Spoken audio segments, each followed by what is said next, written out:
الحمد للہ رب العالمین والصلاة والسلام علی سید الانبیاء والمرسلین وعلی آلہ واصحابہ الطیبین الطاہرین اما بعد فاعوذ باللہ من الشیطان الرجیم بسم اللہ الرحمن الرحیم ادعو الی سبیل ربک بالحکمہ والموعظۃ الحسنہ وجادلہم باللتی ہی احسن قال النبی صلی اللہ علیہ وسلم بلغوا عنی ولو آیہ وقال رسول اللہ صلی اللہ علیہ وسلم بشرا ولا تنفرا یسرا ولا تعسرا صدق اللہ العظیم وصدق رسولہ النبی الکریم اللہم صلی علی سیدنا و مولانا محمد وعلی آل سیدنا و مولانا محمد النبی الامی وعلی آلہ وصحبہ وبارک وسلم تسلیما کثیرا کثیرا۔ انتہائی قابل قدر بزم خطباء میں شریک تربیت المبلغین کورس میں دورہ خطابت میں شریک علماء اکرام طلباء عظام، یہ کورس بزم خطباء کی زیر اہتمام و انتظام 1 اپریل سے لے کر 30 اپریل تک انعقاد پذیر رہا ہے۔ اس کی ساری نگرانی بزم خطباء کے رفقاء، ان میں بالخصوص عزیزی مولانا محمد طیب جامی اور ان کے ساتھیوں نے کی ہے، اور یہ بزم خطباء 2018 میں حضرت امام المتکلمین علامہ ڈاکٹر پروفیسر خالد محمود صاحب PhD لندن، اسی طریقے سے استاذ العلماء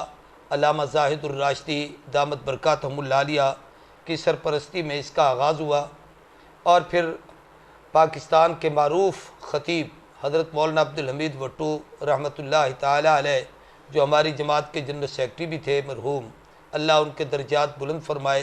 انہوں نے اس میں بڑی دلچسپی لی اور نوجوانوں کو بڑا حوصلہ دلایا اور ان کی خوب سرپرستی کی۔ الحمدللہ ان کے بعد اس وقت وہ دوست میرے ساتھ بڑی محبت سے اعتماد بھی کرتے ہیں اور رابطہ بھی رکھتے ہیں۔ اس دفعہ ان نے جب یہ کورس شروع کیا ہے، چونکہ ویسے تو یہ کورس پورے ملک میں مختلف مقامات پر پڑھایا جاتا تھا، اور میں اپنے ادارہ مرکز تربیت المبلغین میں بڑی ترتیب سے شب و روز کی کاوش اور محنت، جس میں آنے والے علماء کو زیادہ بلوایا جاتا تھا، اور اس کورس کو مکمل طور پر ریکارڈ بھی کیا گیا اور پہلے کیا جاتا تھا، لیکن اس سال حالات کی وجہ سے، کرونا وائرس کی وجہ سے وہ پروگرام تو نہ ہو سکا، لیکن ساتھیوں نے محنت کر کے بزم خطباء کی زیر نگرانی یہ کورس ترتیب دیا ہے، اور اس میں اس وقت تک میرے معلومات کے مطابق جو اکابر علماء گفتگو فرما چکے ہیں، ان میں امیر شریعت سید طاء اللہ شاہ صاحب بخاری رحمۃ اللہ تعالی علیہ کے نواسے حضرت مولانا سید کفی شاہ صاحب بخاری رحمۃ اللہ دامت برکاتہم العالیہ، حضرت مولانا محمد احمد لدھیانوی دامت برکاتہم العالیہ، حضرت مولانا مفتی محمد طیب عارفی دامت برکاتہم العالیہ، حضرت اقدس مفتی ابو لبابہ شاہ منصور دامت برکاتہم العالیہ، اسی طریقے سے حضرت مولانا محمد رفیق جامی صاحب دامت برکاتہم العالیہ، حضرت مولانا حق نواز خالد دامت برکاتہم العالیہ، حضرت مولانا محمد یوسف فاروقی دامت برکاتہم العالیہ، حضرت مولانا عبد الواحد رسول نگری دامت برکاتہم العالیہ، حضرت اقدس حضرت مولانا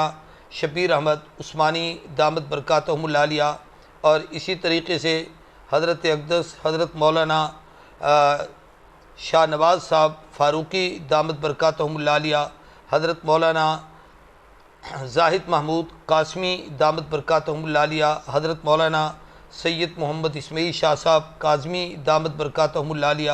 حضرت مولانا عبدالرؤف چشتی دامت برکاتہم العالیہ، حضرت مولانا ممتاز احمد صاحب کلیار دامت برکاتہم العالیہ، حضرت مولانا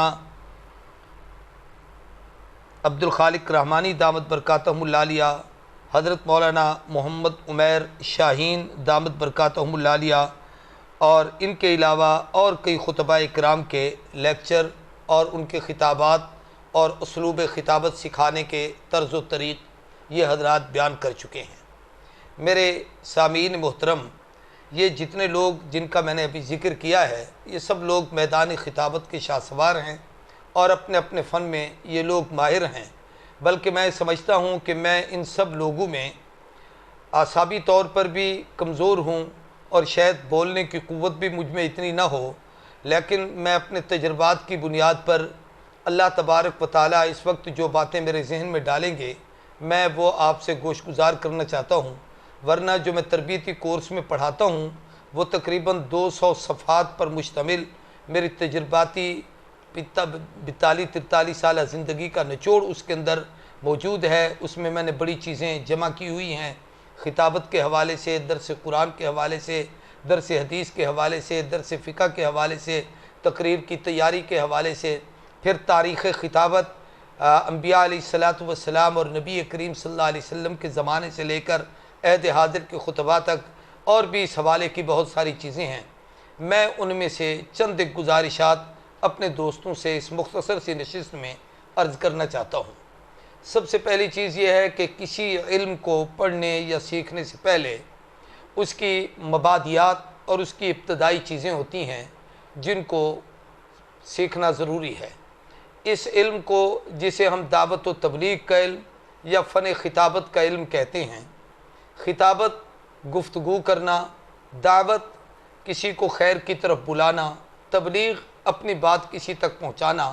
یہ بولنا، یہ ایک علم ہے، اور اس کے متعلق نبی کریم صلی اللہ علیہ وسلم کا ارشاد ہے ان من البیان لسحرا، بیان آدمی میں بعض دفعہ یہ قوت پیدا کرتا ہے کہ وہ جادو کی حیثیت رکھتا ہے کہ آدمی جب گفتگو کر رہا ہو تو سامعین پر ایک کیفیت طاری کر دیتا ہے۔ اس علم کی تعریف یہ ہے کہ یہ وہ علم ہے کہ جس کے ذریعے سے آدمی اپنی بات دوسروں تک پہنچاتا ہے، اور اس کی غرض و غایت یہ ہے کہ آدمی معافی ضمیر اظہار کر سکے اور اس کو صحیح طریقے سے دوسروں تک اپنی بات کو منتقل کر سکے۔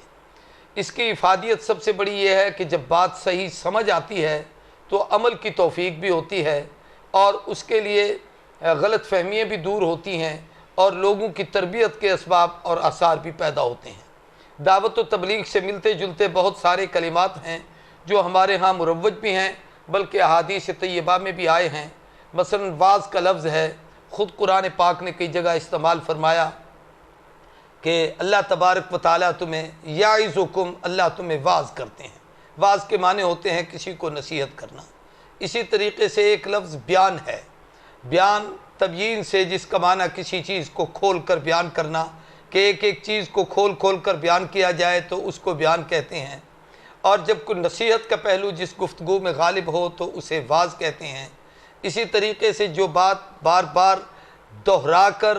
کسی کے ذہن نشین کرائی جائے تو اسے تقریر کہا جاتا ہے، اور ایسے ہی ایسی گفتگو کا لہجہ اختیار کرنا کہ آدمی ابھی بات کر رہا ہو اور سامعین کو اس کی بات سمجھ آ جائے کہ یہ کہنا کیا چاہتا ہے اور یہ پہنچ کہاں رہا ہے اور ہمیں پہنچانا کہاں چاہتا ہے اور ہمیں سمجھانا کیا چاہتا ہے، اس کو خطبہ کہا جاتا ہے۔ اور یہ خطبے کا الفاظ بھی احادیث میں ہے۔ خود نبی کریم صلی اللہ علیہ وسلم نے جو خطبات ارشاد فرمائے اس کو محدثین نے باقاعدہ کتابی شکلوں میں بھی جمع کیا ہے، اور شعبان کے آخر میں رمضان المبارک کی آمد پر سرور کائنات رسول اللہ صلی اللہ علیہ وسلم کا ایک بڑا فصیح و بلیغ خطبہ حدیث کی کتابوں میں موجود ہے۔ اس طریقے سے آپ نے حجۃ الوداع کا خطبہ جو عالمی چارٹ ہے پوری انسانیت کی ہدایت کے لیے، ایک بڑا عظیم الشان خطبہ جس میں پورے دین اسلام کا کیا، اللہ کے نبی کی 23 سال کی محنت کا ثمرہ، نچوڑ، خلاصہ، قرآن و سنت کی دعوت کا تمام مضامین کا نچوڑ، جس میں عبادات بھی، معاملات بھی، اخلاقیات بھی، معاشرت بھی، معیشت بھی، سیاست بھی، اسی طریقے سے پوری انسانیت کے رہنما اصول اس میں بیان فرمائے گئے۔ ایسے ہی خطبہ اپنی بات دوسرے کو سمجھا دینا، اسی سے ملتا جلتا ایک لفظ ہے، آپ علماء جانتے ہیں، خطبہ، جس کا معنی یہ ہوتا ہے کہ کسی کی طرف پیغام نکاح اس طرز سے بھیجنا کہ آپ کی بات کو اگلا آدمی سمجھ جائے۔ تو یہ مختلف الفاظ اسی سے مترادف ہیں جو ملتے جلتے ہیں۔ واعظ کا لفظ ہے، اسی طریقے سے تقریر کا لفظ ہے، بیان کا لفظ ہے۔ اب یہ جو واض و نصیحت اور بیان، یہ انسان کی خصوصیت ہے، اللہ نے اس کو عطا فرمائی ہے۔ اللہ تبارک و تعالیٰ نے اس کا تذکرہ قرآن کریم میں ارشاد فرمایا، الرحمن علم القرآن خلق الانسان علمہ البیان۔ اللہ وہ بہت بڑے مہربان ہیں، اور اس کی مہربانی کے ثمرات اور اثرات یہ ہیں کہ الرحمن علم القرآن، اس نے تمہیں قرآن پاک کی تعلیم دی۔ خلق الانسان، اللہ نے انسان کو پیدا کیا، علمہ البیان، اور صرف پیدا نہیں کیا، پیدائش کے بعد اسے قوت بیان عطا فرمائی۔ اس سے پتہ چلتا ہے اس آیت کریمہ کے سیاق و سباق سے اور اس کی ترتیب سے کہ انسان کا اصل بیان وہ ہے جس میں قرآن بیان کرے، اور اگر ادھر ادھر کی باتیں کرتا ہے تو وہ قوت بیانی نہیں ہے۔ وہ ممکن ہے بے شک اس کی زبان چرب لسانی ہو، شعبدہ بازی ہو، لیکن قرآن کے اسلوب سے جو بیان کرے گا وہ اصل بیان ہے۔ اس لیے الرحمن علم القرآن خلق الانسان علمہ البیان، اللہ نے انسان کو یہ قوت بیانی کی دولت سے مالا مال فرمایا ہے۔ اور یہ بھی یاد رکھیے کہ یہ خطابت تمام انبیاء علیہ السلام جتنے تشریف لائے، حضرت آدم علیہ السلام کے بعد حضرت نوح علیہ السلام، اور اسی طریقے سے بالترتیب رحمت کائنات امام الانبیاء سیدنا محمد الرسول اللہ صلی اللہ علیہ وسلم تک جتنے بھی نبی اور رسول تشریف لائے، تمام انبیاء علیہ السلام کی تشریف آوری کا مقصد اور لوگوں کو دعوت دینا تھا، اور ہر نبی داعی تھے، مبلغ تھے، خطیب تھے، اور لوگوں کو کے سامنے واعظ و نصیحت کرتے تھے، مقرر تھے۔ یہ ہمارے ہاں بعض لوگوں میں عادت ہوتی ہے، بہت سارے اولیاء اللہ اور نیک صالحین کو دیکھا ہے وہ خاموش رہتے ہیں، تو یہ خاموشی ان کا اپنا ذاتی تفرد تو ہو سکتا ہے، یا ان کی اپنی ذاتی ایک خصوصیت تو ہے، لیکن یہ کوئی صرف کمال عبادت یہ نہیں ہے، بلکہ انبیاء علیہ السلام کا اصل کام دعوت دینا، بیان کرنا۔ اس لیے جو نبی آپ کوئی بھی دین کے شعبوں کو لے لیں، اس کے لیے بیان ضروری ہوگا۔ آپ کسی کو نماز کے لیے تیار کرتے ہیں تو تب بھی واعظ کریں گے، جہاد کے لیے تیار کرتے ہیں تب بھی آپ اس کو واعظ کریں گے، اخلاقیات کے لیے تیار کرتے ہیں تب بھی آپ اس کو واعظ کریں گے، آپ اسی طریقے سے عقائد اور اعمال بیان کرتے ہیں تو تب بھی آپ اس کے سامنے بیان کریں گے، اس کو نصیحت کریں گے۔ تو یہ اتنا بڑا اہم ترین شعبہ ہے کہ گویا تمام انبیاء علیہ السلام کا شعبہ ہے۔ قرآن کریم نے بعض پیغمبروں کی دعوت و تبلیغ کو اور اس کے اسلوب کو بیان کیا ہے۔ اس پر مولانا ابو الحسن علی ندوی کی ایک کتاب بھی ہے، دعوت و تبلیغ کا پیغمبرانہ اسلوب۔ وہ کتاب عام طور پر ملتی ہے، دوستوں کو وہ پڑھنی چاہیے اور اس میں سیکھنا چاہیے۔ حضرت یوسف علیہ السلام کی تبلیغ کا انداز، حضرت ابراہیم علیہ السلام کی دعوت و تبلیغ کا انداز، حضرت موسیٰ علیہ السلام کی دعوت و تبلیغ کا انداز، کہ موسیٰ علیہ السلام حاکم کے پاس گئے، ان کا کیا انداز تھا، حضرت یوسف علیہ السلام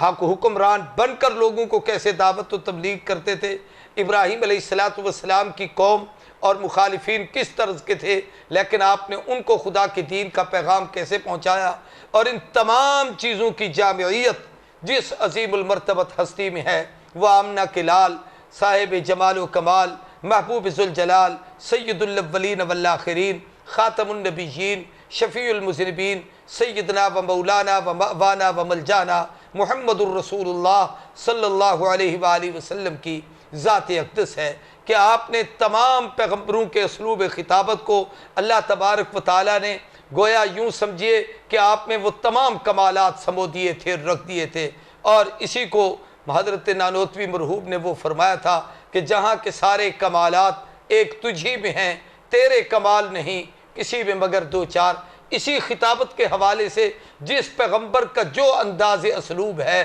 اگر ان سب کو اکٹھا کیا جائے تو وہ رحمت کائنات امام الانبیاء صلی اللہ علیہ وسلم میں ہے۔ میرے محترم دوستوں اور اکابر علماء کرام اور طلباء عزیز، یہ بات یاد رکھیے کہ اسلوب خطابت کو سیکھنے کی سب سے بڑی کتاب کہ جس کا ہمیں سہارا لینا ہے، یہ درست ہے کہ بڑے بڑے لوگوں نے بڑی بڑی کتابیں لکھی ہیں اس موضوع پر،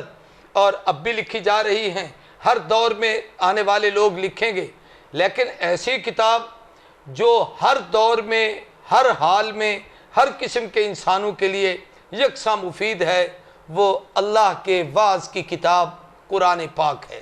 قرآن پاک کتاب نہیں، وہ اللہ کا کلام ہے، وہ کلام الہی اور اللہ کی گفتگو ہے۔ بعض میں آدمی گفتگو کرتا ہے سامعین کے احوال کو سامنے رکھ کے، ان کے حالات کو سامنے رکھ کے، اور ان کی ضرورت کو سامنے رکھ کے، ان کے اذہان کو سامنے رکھ کے ان کے مطابق گفتگو کرتا ہے۔ کتاب لکھنے والا جب کوئی کتاب لکھتا ہے تو اس کے مضامین متعین ہوتے ہیں کہ میں یہ لکھ رہا ہوں، اور اس کی ایک ترتیب ہے۔ مثلا وضو کا باب ہے تو اس میں صرف وضو کے مسائل آئیں گے، نماز کا ہے تو وہی آئیں گے، تیمم ہے تو وہی مسائل آئیں گے۔ لیکن جب گفتگو کرتا ہے تو اس میں بہت ساری باتیں سمیٹ لی جاتی ہیں، اس میں بعض دفعہ عقائد کی ضرورت پڑتی ہے تو آدمی وہ بھی اسی میں گفتگو کر دیتا ہے۔ چنانچہ قرآن پاک کی آپ کسی بھی صورت کو لے لیں، وہ صرف اس کا موضوع بے شک کہ خاص متعین ہو جو مفسرین نے کیے، لیکن اس کے اندر بہت ساری باتیں اللہ نے اکٹھی فرمائیں۔ تو قرآن پاک واعظ سیکھنے کی سب سے بڑی کتاب وہ اللہ کا قرآن ہے، کہ قرآن پاک سے ہمیں اسلوب خطابی سیکھنا چاہیے اور اس سے انداز اختیار کرنا چاہیے کہ اللہ نے کیسے گفتگو کی۔ میں اس کی ایک مثال دیتا ہوں آپ کو۔ عام طور پر ہمارے سامعین 3 قسم کے ہوتے ہیں جن سے ہم نے گفتگو کرنی ہوتی ہے۔ یا تو ہمارے پاس عامۃ الناس ہوں گے، جس میں امیر بھی، غریب بھی، بڑے بھی، چھوٹے بھی، اپنے بھی، بیگانے بھی، سجن بھی، دشمن بھی، ماننے والے بھی، نہ ماننے والے بھی۔ جیسے عوامی مجمع میں کوئی آدمی کسی جگہ پر کھڑا ہوتا ہے تو وہاں پر یہ ایک عام جملہ کہتا ہے، میرے تمام سامعین حضرات میری بات کو غور سے سنیں، اس میں کسی طبقے کو خاص نہیں کرتا۔ تو اللہ تبارک و تعالیٰ نے جب پوری انسانیت کو خطاب کیا ہے تو وہاں پر قرآن پاک کا انداز ہے، یا ایھا الناس اعبدوا ربکم الذی خلقکم والذین من قبلکم لعلکم تتقون۔ او لوگو، پوری انسانیت کو خطاب ہے۔ ایسے ہی رحمت کائنات نے فرمایا، اللہ نے خود فرمایا کہ میرے پیارے محبوب، قل یا ایھا الناس انی رسول اللہ الیکم جمیعا، میں پوری انسانیت کی طرف رسول بنا کر بھیجا گیا ہوں۔ تو پوری انسانیت کو خطاب ہوتا ہے۔ دوسرا خطاب کا اسلوب یہ ہوتا ہے کہ آدمی اپنے متعلقین، اپنے محبین، اپنے ماننے والوں سے گفتگو کرتا ہے تو وہاں اس کا لہجہ یہ ہوتا ہے کہ میرے دوستوں، بھائیوں، محبت کرنے والوں، یا مجھ سے دینی لگاؤ رکھنے والوں، یا دین سے تعلق رکھنے والے میرے گفتگو سننے والے بھائیوں، تو لوگ اس لہجے سے گفتگو کرتے ہیں۔ تو قرآن پاک کا دوسرا انداز ہے، یا ایھا الذین آمنو۔ جہاں جہاں اللہ نے احکامات ارشاد فرمائے ہیں وہاں اہل ایمان کو خطاب کیا ہے، اور یہ بڑا اعزاز ہے کہ رب نے محمد کریم کے کلمہ پڑھنے والوں کو ایمان کا سرٹیفکیٹ دیا۔ اور میرے دوستو یہ بھی یاد رکھیں کہ اس آمنو کا سب سے پہلا مصداق جماعت صحابہ ہے، اور قرآن پاک میں تقریباً 88 مقامات پر یہ لفظ آمنو آیا ہے۔ تو گویا 88 مرتبہ اللہ نے صحابہ کے ایمان کی توثیق فرمائی، اور ان کے صدقے سے قیامت تک کی انسانیت کو بھی اہل ایمان کہا گیا ہے۔ تیسرا انداز یہ ہوتا ہے کہ آدمی اپنی قوم، اپنی برادری، اپنے عزیزوں میں جب گفتگو کرتا ہے تو پھر ان کو کچھ اور محبت دیتا ہے کہ مجھے خوشی ہو رہی ہے، میں اپنی قوم میں بیٹھا ہوں، اپنی برادری میں ہوں، میں آپ لوگوں سے گفتگو کر رہا ہوں۔ تو یہ بھی انداز احادیث میں موجود ہے کہ نبی کریم صلی اللہ علیہ وسلم کبھی فرماتے تھے، یا معاشر القریش،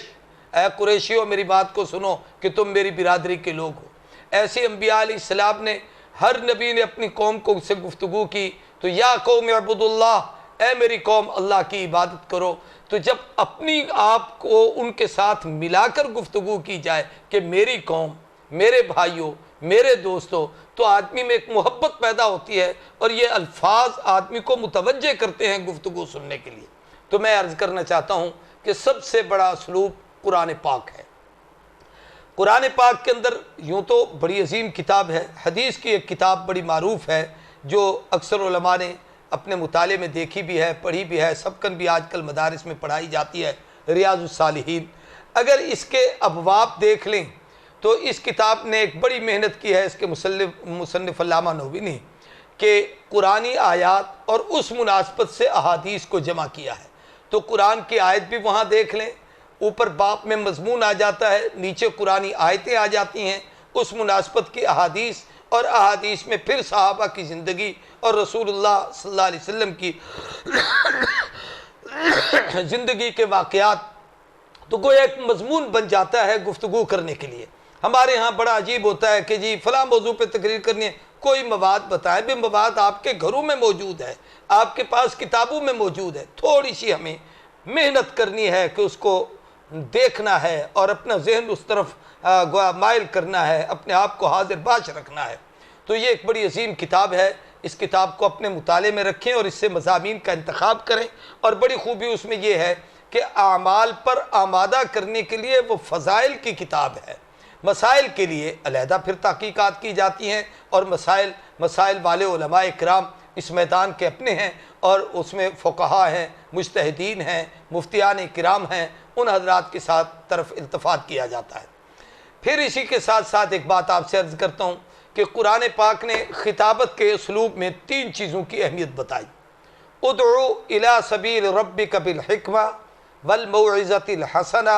وجادلہم باللتی ہی احسن۔ 3 چیزیں ارشاد فرمائیں کہ لوگوں کو اللہ کے دین کی طرف بلاؤ، الی سبیل ربک بالحکمت، حکمت کے ساتھ۔ حکمت اس کا ہماری زبان میں عام ترجمہ ہے عقل مندی، دانائی، سمجھداری۔ حکمت کہا جاتا ہے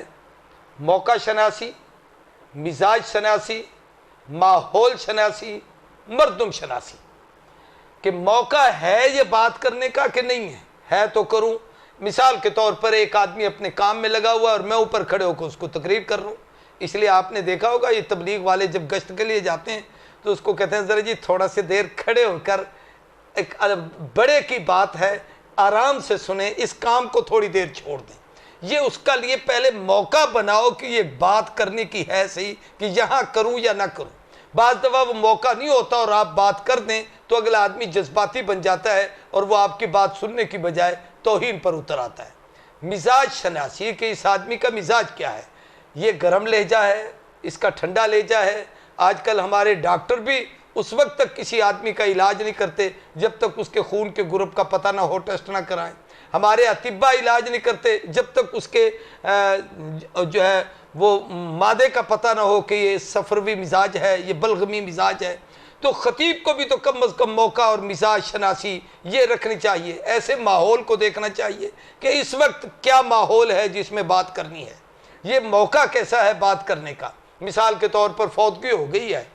موت، اور میں تقریر کر رہا ہوں حضور کی صلی اللہ علیہ وسلم کی ولادت پر یا بچے کی پیدائش پر، ہے ولادت کا موقع اور میں تقریر کر رہا ہوں موت پر، تو یہ بڑی بے ربط سی بات ہوتی ہے۔ جو موقع ہو اور جس قسم کا موقع ہو اس قسم کی گفتگو کرنا، مزاج شناسی، موقع شناسی۔ پھر مردم شناسی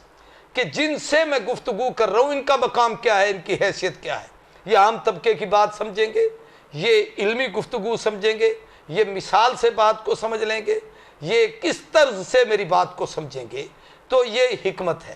ایسے ہی پھر موعظت حسن کہ لوگوں کو واعظ کرو تو اس کے اندر اچھا طرز اختیار کرو۔ یہ میں نے حدیث خطبے میں پڑھی ہے، نبی کریم صلی اللہ علیہ وسلم نے 2 صحابہ کو تبلیغ کے سلسلے میں ایک جگہ بھیجا تو آپ نے بڑا عجیب جملہ ارشاد فرمایا بشرا ولا تنفرا، جاؤ لوگوں کو دین کی دعوت دو لیکن بشارت دینا، نفرت نہ پھیلانا، یعنی خوشخبری، پیار کا انداز، یوں نہیں تم جہنمی ہو، کافر ہو، مرتد ہو، تم سیدھا عذاب ہوگا، تمہیں جہنم میں ڈالا جائے گا، ایسے سانپ ڈسیں گے۔ یہ باتیں ساری درست ہیں لیکن اس کو کہنے کے لیے پہلے اس کا مزاج اور ذہن بنانا اور اس کو خوشخبری دے کر نیکی کی طرف مائل کرو، جب وہ آپ سے مطمئن ہو جائے پھر آپ اس کو سمجھائیں۔ تو فرمایا بشارت دو، نفرت نہ پھیلاؤ، یسرا ولا تعسرا، آسانی کا معاملہ ان کے ساتھ کرو، ان پر تنگی تلفی نہ ڈالو، ایسی سختی بھی نہ کرو کہ وہ آپ سے وہ ہٹ جائے، دور ہو جائے اور کہے یہ کیا دین پھیلانے کا سمجھانے کا انداز ہے کہ مجھے پکڑ کے جکڑ کے بٹھا دیا ہے اور اتنی سختی کر رہے ہیں۔ نہیں، جس آدمی سے جتنا آپ کو وقت مل سکتا ہے، جس ترتیب، مثال کے طور پر ہمارے ہاں واعظین میں عادت ہوتی ہے جذبات میں خطابت میں آ گئے تو کیا ہاں بھائی آدھا گھنٹہ اور بولا، 1 گھنٹہ اور تقریر کر لوں، 15 منٹ۔ بھائی جب انہوں نے آپ کو ایک وقت متعین کر دیا ہے تو آپ اس ماحول اور مزاج کو دیکھیں۔ حکمت کا تقاضا یہ ہے اور اس کی موعظت حسنہ کا تقاضا یہ ہے، عسر کا تقاضا، یسر کا تقاضا یہ ہے، آسانی کا، کہ جتنی دیر آپ کو دی گئی ہے اس میں آپ اپنی بات کو سمیٹ دیں، اسے مختصر کر دیں۔ ہمارے خطیبوں میں بڑے لوگ گزرے ہیں لیکن ان میں مولانا ضیاء القاسمی رحمہ اللہ میں ایک بڑی خوبی تھی کہ وہ ایک چھوٹی سی بات کو اگر وہ پھیلانا چاہتے تو 3 گھنٹے کا مضمون بنا لیتے تھے، اور 5 گھنٹوں کی تقریر کو سمیٹنا چاہتے تھے تو وہ 5-7 منٹ میں کیا 3 منٹ میں بھی گفتگو کر لیتے۔ امام الاولیاء مولانا احمد علی لاہوری رحمہ اللہ سے ایک آدمی نے ایک دفعہ سوال کیا، اس نے کہا حضرت قرآن پاک کی تعلیم کا خلاصہ کیا ہے؟ تو حضرت نے بڑا عجیب جملہ ارشاد فرمایا کہ اگر میں کسی اسٹیشن پر ہوں اور گاڑی پر میں چل رہا ہوں اور میرا ایک پاؤں زمین پر ہو اور ایک گاڑی کے پائیدان پر ہو، اور میں اس پر چڑھتے ہوئے کوئی آدمی مجھ سے سوال کرے کہ قرآن پاک جو 23 سال میں رحمت کائنات پر اترا اور وہ پورا دین متین ہے، اس میں ساری کائنات سموئی ہوئی ہے، جمیع العلوم فی القرآن ہے، لیکن کوئی مجھے پوچھے کہ احمد علی لاہوری پورے قرآن کا خلاصہ کیا ہے، تو فرمایا میں چڑھتے ہوئے میں اسی وقت گاڑی کے وہ جو ہے ڈرائیور اس کا ہارن دے چکا ہو اور جو ہے گارڈ اس کی جھنڈی لہرا رہا ہو، گاڑی چلنے والی ہو اور میں اس پر سوار ہو رہا ہوں، اور کوئی مجھ سے پوچھے کہ قرآنی تعلیمات کا خلاصہ کیا ہے، تو میں 3 لفظ بتا دوں گا کہ اللہ کو عبادت سے راضی کرو، نبی کریم صلی اللہ علیہ وسلم کو اطاعت سے راضی کرو، اور مخلوق خدا کو خدمت سے راضی کرو۔ اب آپ اندازہ کریں 3 جملوں میں پورے قرآنی تعلیمات کو سمو کے رکھ دیا گیا۔ امیر شریعت عطا اللہ شاہ بخاری رحمہ اللہ کے متعلق آتا ہے، وہ فرمایا کرتے تھے کہ میری زندگی کا نچوڑ کیا ہے؟ وہ فرمایا کرتے تھے اللہ کے قرآن کی تلاوت کرنا، ختم نبوت کی حفاظت کرنا اور انگریز کی بغاوت کرنا، یہ میری پوری زندگی کا مشن ہے۔ تو ہمارے اکابرین میں یہ بڑے بڑے لوگ گزرے ہیں جن کو اللہ نے یہ بڑی صلاحیتیں عطا فرمائی تھی، اس لیے ہمیں ان کی زندگیوں کا بھی مطالعہ کرنا چاہیے اور ان کی کتابوں کو پڑھنا چاہیے، ان کے قریب ہونا چاہیے۔ اور تیسرا طریقہ ہے کہ وجادلہم باللتی ہی احسن، اگر وہ آدمی نہ سمجھے، اس سے آپ کو جھگڑنا بھی پڑے تو پھر لڑائی مار کٹائی نہیں، مجادلہ بطریق احسن، دلائل کی دنیا میں اس سے بات کریں۔ جیسے مناظرے میں بھی بعض دفعہ مقابل کو نیچا دکھانا مقصود ہوتا ہے، یہ مقصود نہیں، مجادلہ کا یہ ہے کہ اس کو سمجھانا مقصود ہو۔ اور بعض دفعہ یوں بھی ہے کہ لوگوں کے ذہن مختلف ہوتے ہیں، کچھ تو وہ ہیں جو حکمت اور دانائی والے، پڑھے لکھے، آپ ڈاکٹروں میں بات کر رہے ہیں، پروفیسروں میں بات کر رہے ہیں، سائنسدانوں میں بات کر رہے ہیں، تعلیم یافتہ طبقے میں بات کر رہے ہیں، وہ آپ کو قصے کہانیاں سنانے کی ضرورت نہیں، جس کو کہتے ہیں نا بڑی مختصر ٹوڑی پوائنٹ بات کرو، ایسی جچی تلی کہ جو اگلے آدمی کو سمجھ آ جائے۔ دوسرا ہوتا ہے کہ عامت الناس میں آپ گفتگو کر رہے ہیں تو وہاں موعظت حسنہ ہے۔ تیسرا ہے کہ آپ ایسے فریق کے ساتھ بیٹھے ہیں جو لاتوں کے بھوت باتوں سے نہیں مانتے، جو آپ کی بات سمجھنے کی بجائے اکڑتا ہے، لڑنے مرنے کے لیے تیار ہے، تو اس کے لیے مجادلہ بطریق احسن، دلائل کی دنیا میں آپ کے پاس دلائل ہونے چاہیے۔ اور میرے عزیز ساتھیوں، یہ دلائل کی دنیا کا دور ہے۔ اب وہ خطابت کے لہجے تقریباً موقوف ہو چکے ہیں کہ جس میں آپ جذبات میں آ کر اپنے جلال اور جذبات دکھا کر لوگوں پر اپنا پریشر ڈال کر اپنی بات منوانے کی کوشش کرتے تھے، یا اپنے ترنم میں لوگوں کو محصور کر کے اپنی بات منوانے کی کوشش کرتے تھے۔ اب یہ وہ دور ہے کہ ہر آدمی دلائل کی دنیا کو مانتا ہے، اور وہ ہر آدمی عقل کی دنیا کو مانتا ہے، اور قرآن و سنت کی کوئی بات خلاف عقل نہیں ہے۔ اس لیے قرآن و سنت کو اس بار بار تو اللہ نے کہا کہ اولی الالباب، عقل والو، لعلکم تعقلون، تاکہ تم عقل کرو، تاکہ تم سمجھو۔ تو عقل کا تقاضا یہ ہے کہ ہم دلائل کی دنیا میں اگلے آدمی کو مطمئن کریں اور اس کو سمجھائیں۔ آخر میں ایک بات چھوٹی سی کہتا ہوں، جو چیزیں میں یوں سمجھو مہینوں میں پڑھاتا ہوں، وہ ظاہر ہے آدھے گھنٹے میں نہ میرے اندر اتنا مواد ہے، اور نہ یہ جن لوگوں کے آپ لیکچر سن چکے ان کے مقابلے میں میری کوئی حیثیت ہے کہ میں اتنی باتیں آپ سے کہہ سکوں، لیکن قرآنی آیات کی روشنی میں ایک بات اور کہتا ہوں۔ نبی کریم صلی اللہ علیہ وسلم پر جب پہلی وحی اتری تھی وہ تھی اقرأ بسم ربک الذی خلق، پھر اس کے بعد ایک تھوڑا سا وقفہ ہوا، پھر نبی کریم صلی اللہ علیہ وسلم پر دوسری وحی، بعض علماء اکرام نے لکھا ہے سورہ القلم کی ابتدائی آیات، اور بعض نے کہا ہے نہیں، سورہ مدثر کی پہلی آیتیں، پھر مزمل کی آیتیں، پھر قلم کی آیتیں، پھر پہلی پوری اور مکمل سورت فاتحہ اتری۔ نبی کریم صلی اللہ علیہ وسلم پر جو سورہ مدثر کی آیات طیبات آئی ہیں، ان آیات میں آپ کو، امت کو بھی اور اللہ کے نبی کو بھی واضح و خطابت کا انداز سکھایا گیا ہے کہ یا ایھا المدثر قم، اے چادر اوڑھنے والے محبوب، کملی اوڑھنے والے، قم، کھڑے ہو جائیے۔ اس سے ایک بات اور بھی سمجھ میں آتی ہے کہ جس خطیب کا یا جس شخصیت کا جو ایک تعارف اور مقام ہو، نام کی بجائے اس انداز سے اس کا تعارف کرانا چاہیے، اس لہجے میں۔ اب اس وقت اللہ کے محبوب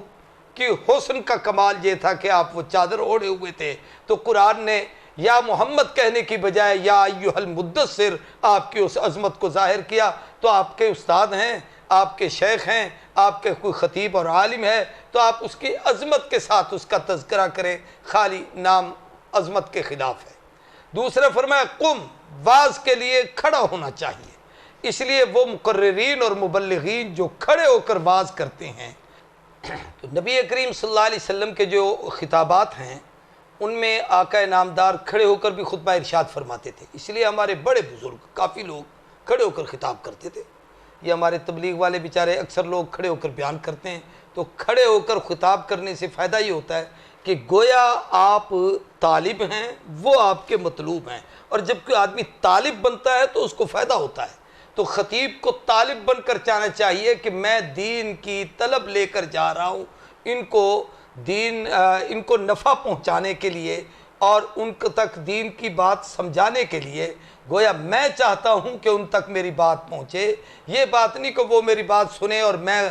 وڈیرا اور سردار بن جاؤں، نواب بن جاؤں، وہ میرے ملازم ہیں۔ اس لیے ہمیں طالب کی حیثیت سے سامنے آنا چاہیے، اس کا فائدہ ہمیں بھی ہوگا، ان کو بھی ہوگا۔ تو اللہ نے فرمایا قم، کھڑے ہو جائیے، کھڑے ہو کر بیان فرمائیے۔ فانذر، اور تقریر میں زیادہ انذار سا غالب ہو۔ انذار سے مراد یہ نہیں ہے کہ کسی کو یوں ڈرانا کہ تم نے یہ کام نہ کیا تو یہ سزا ملے گی، یہ نہ کیا تو یہ سزا ملے گی۔ مثال کے طور پر جہنم میں تمہیں یوں پھینک دیا جائے گا، یا دنیا میں جناب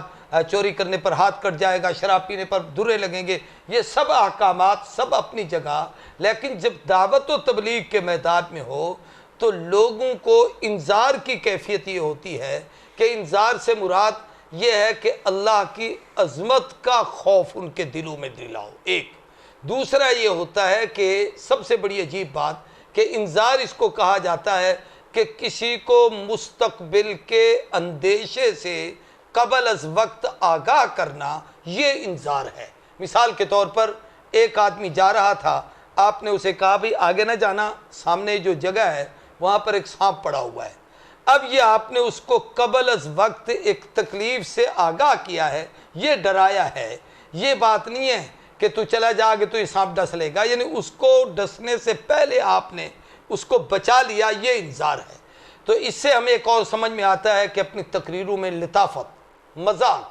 طنز، لطیفہ بازی، دوسرے پہ ہٹ، یہ بعض لوگوں کی خطیبوں کی عادت ہوتی ہے اور اس کی پھر غلط نتائج بھی نکلتے ہیں۔ ان چیزوں سے بھی ہمیں پرہیز کرنا چاہیے۔ ہمیں تو دین کا داعی بننا ہے، ہم نے ان کے ساتھ لطیفے اور طنز اور مذاق نہیں کرنی۔ قم فانذر وربک فکبر، اور انذار میں جو بڑی بات ہے وہ اللہ کی عظمت اور کبریائی ہے کہ اللہ وحدہ لا شریک ہیں، اللہ قادر ہیں، اللہ خالق ہیں، اللہ مالک ہیں، اللہ رازق ہیں۔ سارا قرآن اللہ کی کبریائی کو بیان کرتا ہے، اللہ کی قدرت کو بیان کرتا ہے، اللہ کی حاکمیت کو بیان کرتا ہے، اللہ کی ذات کو بیان کرتا ہے، اللہ کی صفات کو بیان کرتا ہے، اللہ کی قدرت کے اعجازات کو بیان کرتا ہے۔ اور بار بار قرآن اس کی تلقین کرتا ہے کہ کائنات کو پر نظر کرو، غور کرو، اپنے آپ پر غور کرو اور اللہ کو سمجھو کہ وہ خالق اور مالک کتنا عظیم ہے۔ قم فانذر وربک فکبر، اور پھر آگے اسلوب خطابت میں ایک بات یہ بھی کہ ثیابک فطہر، اپنے کپڑوں کو اجلا اور صاف ستھرا رکھیے۔ یہ خطیب کا لباس بتایا گیا ہے کہ جب خطیب خطابت کے لیے جائے تو گندے، میلے اور ایسے کپڑے اور ایسا لباس نہ ہو کہ لوگوں کو دیکھ کر گھن آئے۔ صاف ستھرا بن کر، اجلا بن کر، اچھا بن کر، نکھر کر لوگوں کے سامنے جائے، تاکہ پتہ چلے کہ ہمارے دین کا داعی ایک بہت باکمال انسان ہے۔ بات یاد آ گئی ہے تو ایک عجیب سناتا ہوں کہ جس سال مولانا حق نواز شہید کا انتقال ہوا، اس سال جھنگ میں محرم الحرام کے سالانہ جلسے پہ 10 تاریخ کو مولانا مرحوب نے مجھے بلوایا، اور مولانا رحمۃ اللہ علیہ پر پابندی لگی ہوئی تھی کہ آپ نے خطاب نہیں کرنا، تو مولانا نے میری گفتگو کروائی۔ میں سادہ مزاج آدمی تھا، میں نے دھوتی باندھی ہوئی تھی، کرتا پہنا ہوا تھا، سر پہ ایسے ٹوپی سی تھی، تو حضرت نے فرمایا اور کپڑے نہیں ہیں؟ میں نے کہا جی ہیں۔ تو ساتھی کو کہا بھی کپڑے استری کرو، مجھے کہا نہا دھو لو، سر پہ رومال باندھو، پگڑی باندھو، تیار ہو کے جاؤ۔ تو بڑا عجیب جملہ ارشاد فرمایا کہ خطیب جب سٹیج پہ آتا ہے تو وہ اپنی قوم کا، جماعت کا دلہا بن کے آتا ہے، سجن دیکھے تو خوش ہو جائے اور دشمن اس کی اس کیفیت کو دیکھے تو وہ جل بھن جائے۔ وہ اس لیے خوبی یہ ہے کہ آدمی کو ثیابک فطہر، اپنے لباس کو اجلا اور صاف ستھرا رکھنا چاہیے۔ اور آج ویسے بھی کرونا وائرس کی وبا سے بچنے کے لیے اللہ کے نبی کا یہی حکم کہ اپنے آپ کو پاک صاف رکھو، اپنے لباس کی صفائی، اپنے وجود کی صفائی، اپنے ماحول کی صفائی، اپنے گھروں کی صفائی، یہ وہ چیز ہے جو آج سے 15 صدی پہلے آمنہ کے در یتیم نے انسانیت کو سکھائی تھی۔ فرمایا ثیابک والرجز فاہجر، یہ بھی اسلوب خطابت میں ایک بڑی اہم بات ہے کہ اپنا ماحول بھی پاک رکھو، کہ خطیب واعظ و نصیحت اور خطابت کے بعد یا پہلے دونوں حالت میں اس کا جو ماحول ہے وہ ایسا نہ ہو کہ جس میں کسی کو انگلی اٹھانے کا موقع مل جائے، طنز کرنے کا موقع مل جائے۔ اوہ یار اس خطیب کو جانتا ہوں، یہ تو فلاں جگہ پر بیٹھتا ہے، اس کی تو فلاں شرابی کے ساتھ دوستی ہے، فلاں غلط ہاں وہ آپ کے پاس بے شک آئے، یعنی میں مسجد کا امام اور خطیب ہوں، میرے پاس چور بھی آتا ہے نماز پڑھنے کے لیے، میرے پاس شرابی بھی آتا ہے، وہاں پر آ کے نماز پڑھ جائے، توبہ کر جائے۔ مجھے اس کے اڈے پر نہیں جانا چاہیے۔ ہر جماعت کا، ہر مکتب کا، ہر قسم کا آدمی میرے پاس مسجد میں آئے مجھ سے دین سیکھنے کے لیے، یہ میرے لیے کوئی عیب کی بات نہیں۔ لیکن جب میں اپنے اس پاکیزہ ماحول سے اٹھ کر اس کے ماحول میں چلا جاؤں گا تو ہزاروں کی انگلیاں مجھ پر اٹھیں گی۔ اس لیے فرمایا والرجز فاہجر، محبوب اپنے ماحول کو بھی صاف ستھرا رکھیے۔ چنانچہ اللہ کے نبی سے بہتر ماحول اور کس کا ہو سکتا ہے؟ وَلَا تَمْنُن تَسْتَكْثِرْ، ایک بات اور اس پر عجیب کہ لوگوں سے داد کی امید نہ رکھا کرو۔ یہ ہمارے ہاں کئی بیچارے سادہ لوگ، خطیب جو بیچارے نئے ابھرتے ہیں، تقریر کے بعد ہاں سناؤ جی پھر کیویں گل کیتی ہے، آج میری تقریر کیویں رہی ہے، میں نے کیسے واز کیا ہے، فلاں کو میں نے چوٹ کیسے لگائی ہے، فلانی بات میں نے کیسے کہہ دی ہے۔ اب کوئی ہاں ہاں واہ واہ کرے تو بڑا خوش ہوتا ہے، اپنے اندر میں پھولا نہیں سماتا، اور اسی کو کبر کہتے ہیں، اسی کو عجب کہتے ہیں۔ یہی وہ مصیبت ہے جس کی وجہ سے اللہ خیر کے سارے دروازے بند کر دیتے ہیں۔ تو وَلَا تَمْنُن تَسْتَكْثِرْ، لوگوں سے نفع کی امید، واہ واہ کی امید، داد کی امید نہ رکھا کرو۔ ہمارے بزرگوں میں گزرے ہیں، ہمارے مولانا یحییٰ عباسی کے والد تھے حضرت مولانا قائم الدین عباسی رحمۃ اللہ علیہ، ان کی تقریر کے بعد اگر کوئی ان کو کہتا نا حضرت آج تب مزہ ہی آ گیا، بہت اچھی گفتگو آپ نے کی ہے، کمال کر دیا ہے، تو فرماتے تھے میں نے کوئی منافقت کی ہے جس لیے تم میری تعریف کر رہے ہو؟ اگر میں کہوں حق اور توحید بیان کروں اور مجھے پتھر نہ لگیں، رسول اللہ جب کلمہ حق کہتے تھے تو ان کو تو پتھر لگتے تھے، میری تعریف تم کیسے کہہ رہے ہو؟ اس لیے لوگوں سے تعریفوں کی امید نہ رکھا کرو۔ کوئی کہہ رہا ہے تو دل میں یہ کہہ دیا کرو کہ اے اللہ اس کے گمان کے مطابق مجھے بنا دے، یا یہ ہے کہ اللہ اس کو جزائے خیر دے، اس نے میری حوصلہ افزائی کی ہے۔ وَلَا تَمْنُن تَسْتَكْثِرْ وَلِرَبِّكَ فَاصْبِرْ، آخری حکم یہ ہے کہ جب آپ دین کی دعوت دیں گے، تبلیغ کریں گے، تعلیم دیں گے، ہدایت کا راستہ دکھائیں گے، تو یہ کوئی پھولوں کی سیج نہیں، یہ کانٹوں کی باڑ ہے، اس پر آپ نے چلنا ہے۔ اس میں مختلف قسم کے آپ کو مسائل کا سامنا ہوگا، مختلف مراحل سے گزرنا ہوگا، اس لیے وَلِرَبِّكَ فَاصْبِرْ، اللہ کی رضا کے لیے پھر صبر کرنا ہے، مقابلہ نہیں کرنا، لڑائی نہیں لڑنی، اختلاف نہیں کرنا، بلکہ صبر و تحمل کے ساتھ اپنے ہی مشن پر چلے رہیں۔ اور اس پر بھی میں آپ سے عرض کروں گا، بلکہ ایک بہت بڑے شیخ الحدیث، نام لے دیتا ہوں، حضرت مولانا عبد المجید لدھیانوی رحمۃ اللہ علیہ نے ایک دفعہ مجھے کسی آدمی کا ایک واقعہ سنایا اور ساتھ یہ بتایا کہ اس نے فلاں کے متعلق مجھے یوں کہا یوں کہا یوں کہا۔ مجھے فرمانے لگے میں آپ سے کہتا ہوں بیٹے، سجن دشمن ہر آدمی کے ہوتے ہیں، لیکن جس راستے پر تم چل رہے ہو کسی کی پرواہ کیے بغیر اپنا کام کرتے رہو، اپنے مشن پر چلتے رہو، اللہ تمہیں کامیابی سے ہمکنار کریں گے۔ میرے دوستو، درس قرآن کا طریقے بھی ہیں، درس حدیث کا بھی، فقہ کے مسائل سمجھانے کے بھی، جمعہ کی تیاری کے بھی۔ یہ چند ایک چیزیں میں نے جو اس وقت اللہ نے دل میں ڈالی میں نے کہی ہیں، چونکہ باقی علماء کرام نے آپ کو بہت کچھ مواد دیا ہے، ان ساری چیزوں کو محفوظ کریں۔ ان میں سے بہت ساروں نے آپ کو طریقے سکھائے ہوں گے درس قرآن کے، درس حدیث کے، ورنہ جب کوئی ضرورت پڑے گی تو انشاءاللہ میں پھر بھی اپنی خدمات پیش کروں گا۔ اللہ تبارک و تعالی ہم سب کی حاضری کو قبول کرے۔ اللہ تبارک و تعالی ہمارے تمام اکابر اور اسلاف کے درجات بلند فرمائے۔ کوثر نیازی مرحوم نے ایک کتاب لکھی ہے انداز بیان، اس میں اس نے بر صغیر کے جو معروف خطباء ہیں ان کے جب نام لکھے ہیں آخر میں، تو اس میں 3 آدمیوں کا نام خاص طور پر اس نے نقل کیا ہے۔ ایک حضرت مولانا محمد ضیاء القاسمی کا، اور ایک حضرت مولانا عبدالشکور دین پوری رحمۃ اللہ علیہ کا، اور ایک حضرت مولانا اجمل خان صاحب کا، اور میرے خیال یہ ہے کہ چوتھا نام مولانا عبدالقادر آزاد مرحوم کا۔ تو اس سے پتہ چلتا ہے کہ والفضل ما شہیدت بہ الاعداء، مخالف ہو کر بھی ہمارے اکابر کی عظمتوں کے گن گانے والے یہ لوگ یعنی اس حقیقت کے معترف ہیں کہ اللہ نے ان کو بڑا باکمال بنایا تھا۔ میں آپ سب دوستوں کے لیے دعا گو ہوں، اللہ ہم سب کو اپنے اکابر اور اسلاف کے نقش قدم پر چلائے،